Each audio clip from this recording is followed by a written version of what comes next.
RunDNA has an incredible range of running and walking footwear, apparel and accessories, catering for anyone who is looking for the right shoe and fit.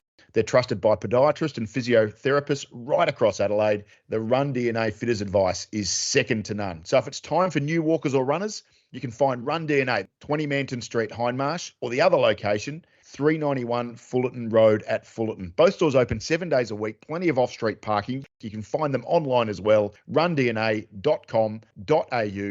If you run or walk, then you need to run DNA.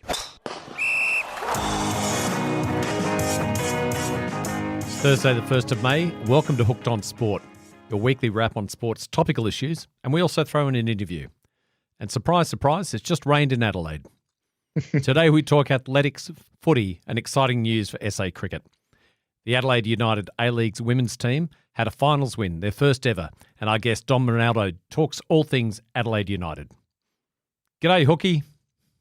Oh, Wallace, g'day. Yes, I did the unusual but exciting, exhilarating dash of trying to pull all the washing in off the line as it started to rain a little bit earlier today. So an experience I haven't had for a long time, and it was kind of annoying, kind of pleasant. Got very wet doing it. But yeah, I've got to be honest with you though, mate, a little bit flat today, a little bit disappointed, a little bit disheartened. I did some running this morning. I was out at Plane Tree Drive, you know, where the Botanic Gardens and the Adelaide Zoo are sort of all connected up by that road that sort of goes one way in and out of Hackney Road there. Well, you know, that's where all the good athletes do their running. And so I thought, well, I'm going to do a bit of faster running today. So I'm going to where all the good athletes do it, all the pros. And sure enough, there I was doing one of my faster efforts. I was trying to do 1,200 metre sort of faster runs by my standard of faster. I'm talking Wallace. And zooming past me on a slightly different part of the path was a woman that I thought, oh, gee, she's impressive. She's fit. She's going quite a deal faster than me. She's putting in a real effort here. Anyway, she turned around and started heading straight towards me in my direction. And I've gone, oh, it's Jess Denson. I know Jess pretty well. I've interviewed her a few times, so I'm sure she'll wave at me.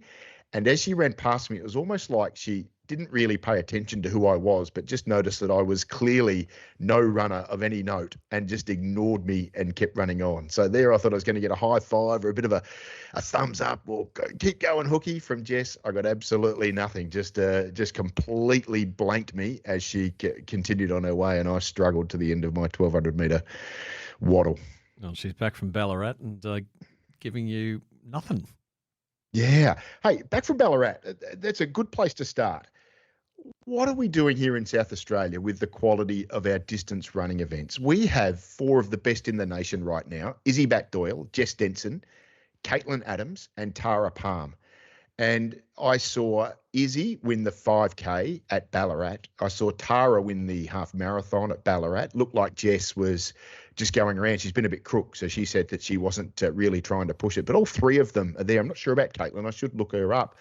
But I don't think any of them are going to be running as a result this week at the Adelaide Marathon. And I just think that's tremendously sad that here we have these incredible runners and a perfect locale for distance running right around Adelaide and South Australia. And we just don't have the event that marries up to it. I was watching Izzy win the 5K run, and it wasn't that she won the 5K run that stood out to me. It was that they were five deep around the track, around the course. All the Ballarat locals had turned out to watch it and support it.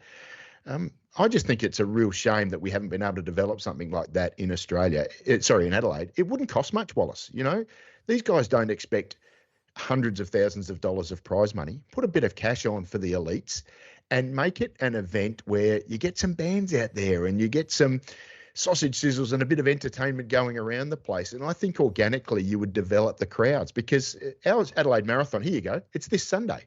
And I guarantee you it will be a pretty staid affair. I'm running my first marathon in the Sunshine Coast. Why am I travelling to the Sunshine Coast?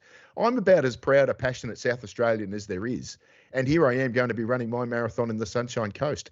I don't get it. I do not understand why we haven't done more to make that an event, in particular because we have got some of the best athletes who run that distance in Australia right now. Totally. Limestone Coast would be the perfect place for it. And when the number of people that are running, number of run clubs, over 30 run clubs alone in Adelaide, be a perfect thing. I think you're onto something there, Hookie.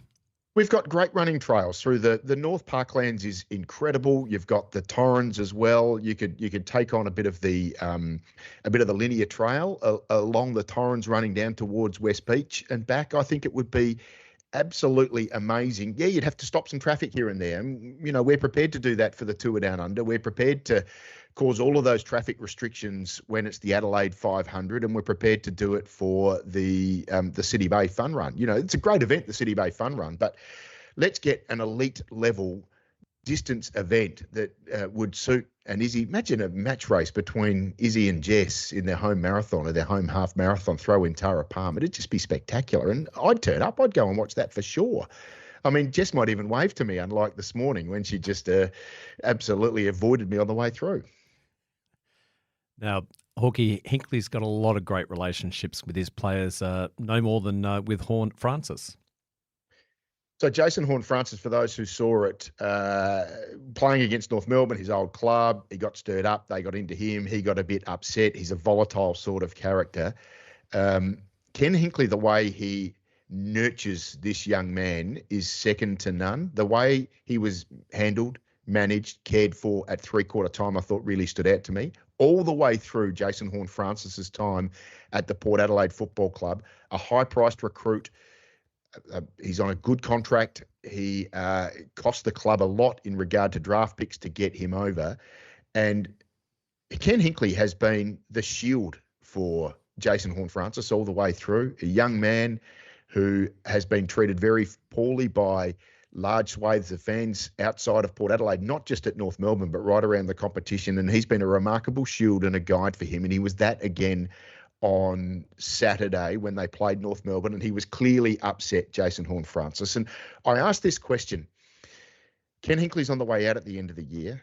Can Josh Carr fill the void that is going to be left the way that Ken Hinkley cares for and nurtures these players, in particular the ones that maybe have a little bit more of a special need? I don't mean special need in regard to any sort of suggestion that Jason Horne-Francis has a disability, but he is just so tremendously well managed by Ken Hinkley. And does Josh Carr have that in his kit bag, or is this something that Port Adelaide is letting go by moving Ken Hinkley on at the end of this year? I think that's going to be a really fascinating watch for me.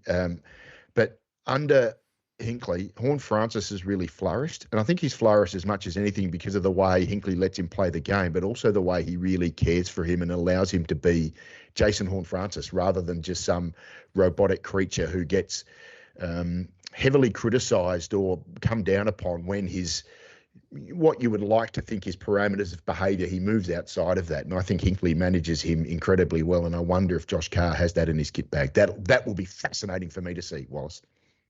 So, Hookie, Jason Sanger's joining the Strikers. Yeah, this is. I didn't see this coming. I saw a message come out from the Adelaide Strikers yesterday that they were announcing a marquee signing. I just presumed it was an international, and because I don't work in day-to-day media these days, I don't make much of an effort of trying to find out in advance who it is. Jason Sanger is an enormous pickup. He comes from the Sydney Thunder. He's been one of their senior players. It just goes to show that Sanger has just absolutely found his feet here in South Australia. It is full credit to, Ryan Harris is the South Australian coach, Tim Payne is the Adelaide Strikers coach, but also Simon Inslee, who's the head of high performance here in South Australian cricket. The fact that Jason Sanger has moved here away from his family in Sydney and felt so at home, someone who has very strong family ties, I think is something that we should be really proud of here in South Australia. And we have gone from becoming a bit of a basket case cricket state to a destination cricket state, all in the space of 12 months. So to Will Rayner, the president, and to Charlie Hodgson, the CEO, Simon Inslee, the head of cricket, and our two head coaches from the men's program. And that also bleeds through to Luke Williams and everything that's going on in the women's program as well. We should be so incredibly proud of everything that is going on in South Australian cricket. And the signing of Jason Sanger to the Adelaide Strikers is yet another prime example of how well that organisation is managing itself. Brilliant. Okay, that's terrific. After the break, we talk the World Game with Dom Rinaldo. Looking forward to it. If you're enjoying this podcast, I'd encourage you to take a listen to Beyond the Club. It's a project I've been working on with Flinders University. Now I co-host it with Professor Sam Elliott, and we break down all the latest research on how to maximise the experience, of junior and club athletes. There's a range of resources, special guests, and cutting-edge info on how you can make your club a safer, happier place for your kids and their club mates. Beyond the Club, wherever you get your podcasts. Our next guest, a great friend of mine for many, many years. When I was a little journalist at Channel 7, he was the firewall at the Adelaide United Football Club, ran media there. He has been the voice of South Australian football for many, many years. His name is Dom Rinaldo. He's been good enough to join us. Dom, welcome to Hooked on Sport.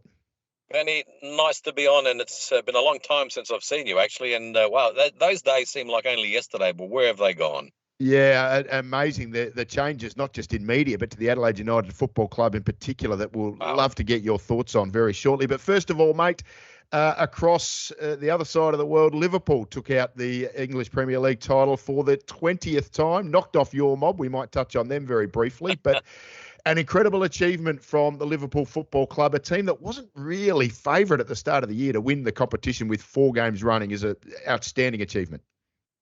It was an absolutely unbelievable achievement, and you're right, 20th time. They've equalled Manchester United now, because Manchester United, for many years in the Premier League, when that started with the benchmark, and Liverpool were missed out over the last few years. They did win it in 2020, but that one when COVID was around, but no one there to cheer it on with them. But I don't know if you saw the scenes at Anfield, absolutely unbelievable at the end of the game. And you're right, they did beat my mob Tottenham, but this is the first time I didn't really care, because I think I'm over that one.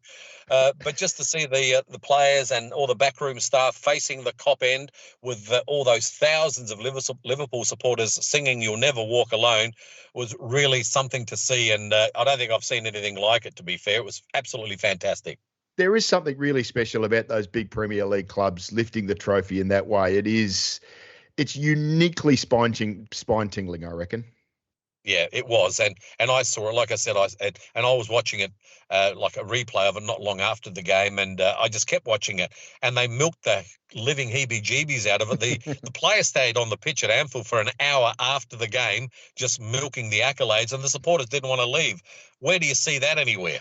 Yeah, no, absolutely right. Just on the flip side, Tottenham Hotspurs, Ange Postecoglou, the manager, they're in 16th at the moment, I think, Dom. They're still alive in the Europa League, which they've got a real shot at that title. But do you expect to see Ange Postecoglou at the club following the end of this season?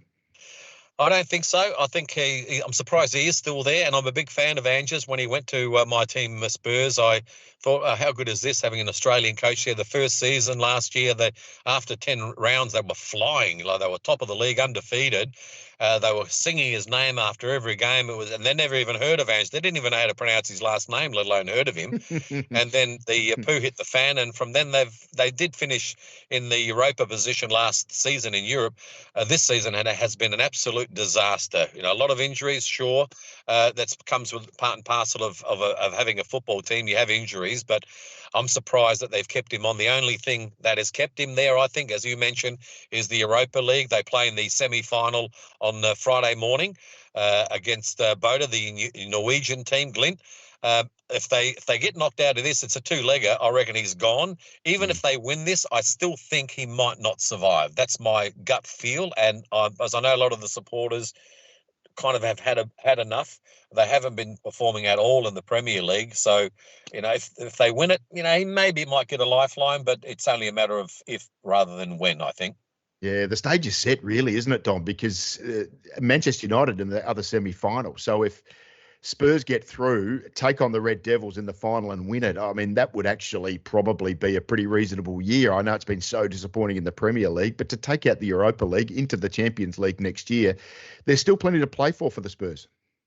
Absolutely, and it's funny you mentioned Manchester. Two clubs that have had the most disastrous season, both languishing at the bottom of the table, yet both of them in the semi-finals of the Europa League, and both of them, either one of them could win it, and either one of them could be in the Champions League, as you said, next season, which is worth a lot of money. So it's been a very interesting, crazy season. But you look at Tottenham, how many goals they've scored. They're about the 3rd highest or 4th highest in the Premier League. Yet, thank goodness that they're not going to be relegated, because there's 3 more teams worse than them. They're going to survive that. But it's just been like a scratch your head type of season. Can we turn our attention a little bit closer to home? And let's start with Auckland FC, who have taken out the Premier's Plate in their inaugural year. Dom, did you see that coming? Not really, and it's been fantastic. The crowds they've been getting, they really have been the benchmark for the A-League, even though they are from New Zealand. But, they've been averaging 20,000 at every game in Auckland, where it never... I remember many years ago when I was broadcasting soccer games for Adelaide City and then Adelaide United, the early stages, and they had a team in Auckland. I remember going there one time to broadcast the game. There were 200 people in the stadium. I'm not exaggerating, 200. You could virtually count them. And I remember asking... someone from the football team, from the Auckland Kings, they were called. And I remember asking, like, how come there's no people? Oh, Robbie Williams is in town, so they're all at the concert. Okay. So I didn't think it would work when they come up with this idea about Auckland FC, but they got a billionaire, supporting them, which does help. But they have been fantastic. The crowds have been great. Steve Corica, the Aussie coach, is there. Inaugural season, as you said, it really is another one of those amazing stories. A little bit like Wrexham, how it's all panned out for Auckland, and obviously they can't be in the Asian Champions League representing Australia because they're not from Australia.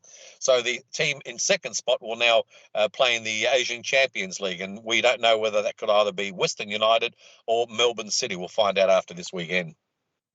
Dom, like me, you've got your own podcast, the Doddsy and Rinaldo podcast. You host that with Travis Dodd, of course, the star of Adelaide United and the Socceroos. I'm sure you've spent a lot of time focusing in on Adelaide United and their season this year. If you want detailed information, go and listen to Doddsy and Rinaldo Uncensored. It's a fantastic listen, but just give us your quick overview of how you've assessed Adelaide United season. Their season's over, essentially, but they could be playing finals depending on what everyone else does on the weekend. It's absolutely crazy. I was talking to Doddsy about this weeks ago, before Doddsy was there. Now, of course, he's one of the assistant coaches, but they were undefeated, the last team to be undefeated, top of the league, discussing a possible Champions League. Now it's come to this where they got a lifeline last week. They thought they were gone. They had to make sure results went their way, and it did. They drew 0-0 with Melbourne City, so they didn't lose that game. And then they were hoping that Sydney FC wouldn't win against Western United, and they didn't. So, they're still in the sixth, just with one round left. Now they have to wait. It's not in their hands. They have to hope that Sydney FC doesn't win their last game, which happens to be against Melbourne City. So it's going to be a tough one. But, even if they do survive, Benny, I don't think they will go too far. They have been very, very disappointing. They looked good for a while. They got a lot of young players in there, not by design. It's just because that's the way it is. Because the club didn't want to spend any money. So that way there, they wanted to make money, which is fair. It's not like the AFL where it's run by the AFL. These are run by people who have to put their hand in their pocket and spend money. So it's a business. So of course they want to make money, and good on them, but they weren't reinvesting into the club.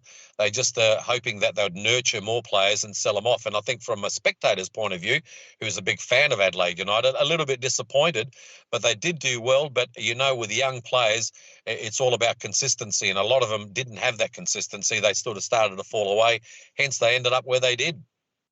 We're a little surprised that they parted ways with Carl Viet with so much of the season still left to play, and the fact that they were still in and amongst the finals. I know the form had been poor, but they were still alive, Dom. They were still alive. I'm very surprised because Carl, under the circumstances, I thought he did very well. He didn't have a great squad, with all due respect, to work with. It's like asking him to build a house, but the tools aren't exactly all sharp. So he had to try and build a house with a few blunt tools, and yet he did okay. But it wasn't good enough for the owners. They decided to part ways. I don't know the reason. I don't know if anyone knows the reason. I don't think Carl would be too happy about that. He'd be a bit disappointed. But I am, in answer to your question, very surprised that they got rid of Carl. I think he's the longest coach Adelaide have ever had, I think. And he's done okay. They finished at the prelim final a couple of years in a row, again with a team which was punching above their weight. But this year, I think they just ran out of a bit of steam, but I would have given Carl at least another year. Yeah, and it's going to be fascinating to see who they can find to fill that void, because they have focused in a little bit on club legends. Of course, your great mate John Cosmina has been a leader of this club, as is Aurelio Vidmar. It's going to be interesting to see if they go back down the road of an overseas player or a local great. That's something we'll keep an eye on. Just to take us out, though, Dom, there is a bit of a silver lining on the cloud of Adelaide United, because their women's team has been exceptional this year, and they're into a semi-final against Melbourne Victory. Absolutely. They won last weekend, the first time they've ever won a final. They finished bottom last year, Benny. So, there's just an example of they could have easily have sacked Adrian Stenter, their coach, because they finished last. They didn't. And the following year, what happens? They finished third, and they're only a bee's whisker away from finishing into the grand final. So there's an example of just, persist sometimes with a coach, because if you know that what their direction they're heading in, sometimes just maybe give them another year, and they did. So, well done to the girls. But, tough ask. They're going to play Melbourne Victory, a home and away series. And then, of course, the winner of Melbourne City and Central Coast Mariners.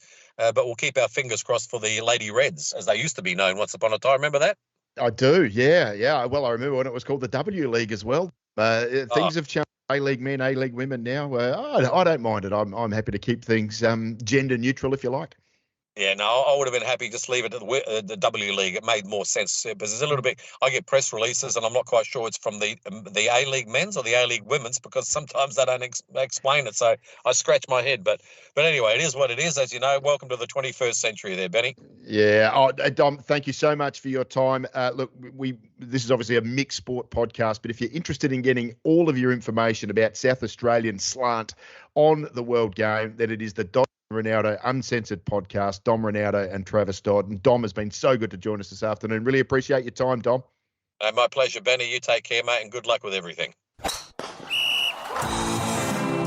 That's a wrap on another episode of Hooked on Sport. Special thanks to our guest, Don Rinaldo. For your weekly fix on the World Game, head over and have a listen to Dom's podcast, Dodsy and Rinaldo Uncensored, who he hosts with Travis Dodd. A quick reminder to follow us and leave a review if you enjoy what you hear. Your support helps Hooked on Sport reach even more sports-minded people just like you. We appreciate your support and look forward to your company next week on Hooked on Sport.